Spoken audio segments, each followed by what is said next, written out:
আসসালামু আলাইকুম রহমতুল্লাহি ওয়াবারকাত। সম্মানিত দর্শকবৃন্দ,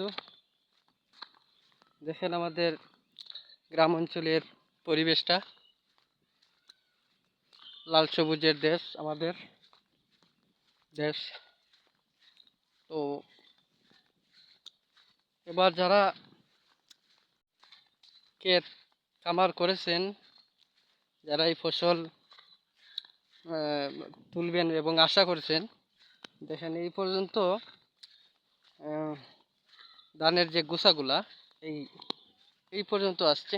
তো সবাই আসলে দোয়া করবেন যাতে এই ক্ষেত খামারগুলা আল্লাহ তাআলা যেন তাদের আশা আকাঙ্ক্ষা পূরণ করে ধান উঠাইতে পারেন করে।